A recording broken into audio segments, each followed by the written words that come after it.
Champions লিগের রাতে একসাথে অনেকগুলো ম্যাচ হয়, যার কারণে আপনি কোনটা রেখে কোনটা দেখবেন সেটা নিয়ে লাগে কনফিউজ।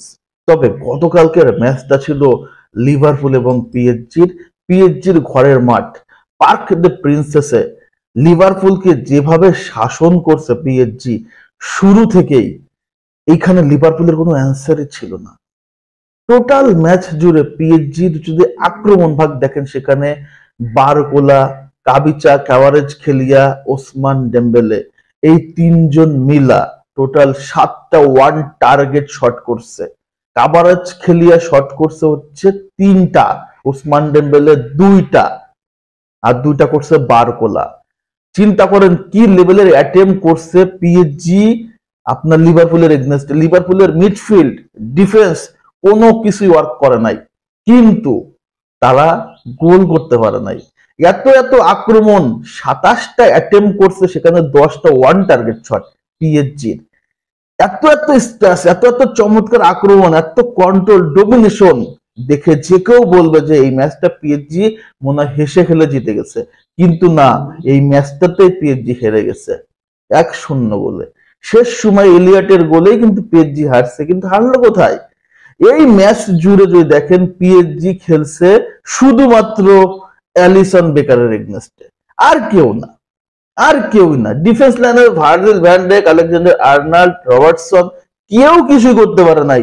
মিডফিল্ডে যদি দেখেন গাবিয়ার্স, তার সাথে যদি ম্যাকালিস্টার, কিছুই করতে পারে না। মোহাম্মদ সালা ছিল হচ্ছে নিজের ছায়া হয়ে।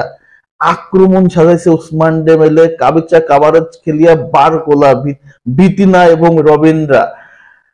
সো ফ্যাবিয়ান রুইসরা যেভাবে আসলে আক্রমণ করছে, জও নাভাসরা যেভাবে আক্রমণ করছে, এই আক্রমণের সামনে এটা মানে লিভারপুলকে বাসায় রেখেছে একমাত্র আলিসন বেকার। সো আর্নে স্লট শুরু থেকে এই যে পিএসজির দাপট আক্রমণ দেখে মনে হয় মাথার টাক চাপড়াইতেছিল যে আসলে এই আজকের রাতটা পার করব কিভাবে, এই রাতটা পার হবে কিভাবে। লিভারপুলের মতো দল যারা চ্যাম্পিয়ন্স লিগের টপে থেকে আসলে রাউন্ড অফ 16-এ আসছে, এই দলটা কিনা পিএসজির মতো দলের সামনে ফুল অসহায়, ফুল চুনা ফুল চুনা হয়ে গেছে।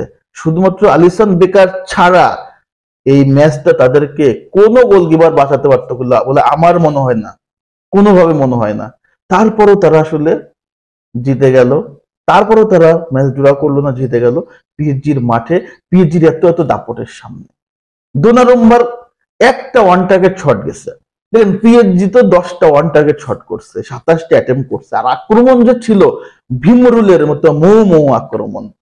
কিন্তু ওই এত আক্রমণ পরেও অ্যালিসন বেকারের কাছে তারা বারবার আটকে গেছে। কিন্তু লিভারপুল যখনই আক্রমণে গেছে, একটা ওয়ান টার্গেট শট এবং সেখান থেকে গোল। দোনারুম্মা সারাটা মাঠ আঙ্গুল দিয়ে নখ খাইছে, শেষ সময় একটা বল গেছে, সেটাও আটকাতে পারলো না। Really disappointing. তবে এই ম্যাচটাতে আসলে পিএসজির আক্রমণ ভাগকে প্রশংসা করতে হয়, তারা ফিনিশিংটা আসলে করতে পারে না। তাছাড়া ভাই এর চেয়ে ভালো কিছু করা আসলে সম্ভব হয় না। লুই এনরিক হয়তো হতভাগ্য নিজেকে ভাবতেই পারে যে আসলে একমাত্র আলিসন বেকারি আমার টোটাল ম্যাচটা হারাই দিল, আর কেউ না। আমরা 11 জনের এগনেস্টে খেলছি, 10 জনকে আমরা ঠিকই ঘায়েল করছি। একজন নাবিক ছিল যাকে কোনোভাবে ঘায়েল করা পসিবল হয়নি, সেই লোকটার নাম হচ্ছে Alisson Becker. So Alisson Becker salute. দুর্দান্ত একটা ম্যাচ ছিল গতকালকের, এবং রিয়েলি আউটস্ট্যান্ডিং। লিভারপুল পিএসজির মাঠ থেকে পয়েন্ট নিয়ে আসবে এটা কোনোভাবেই গুণাক্ষরে কেউ টের পায় নাই, এবং সেটা ঘটাইছে একমাত্র অ্যালিসন বেকার এবং এলিয়টের এই গোলটাতে। গতকালকের ম্যাচ নিয়ে আপনাদের মতামতটা কি? অ্যালিসন বেকার পারফরমেন্সটা কেমন ছিল? কমেন্টস করে দেন।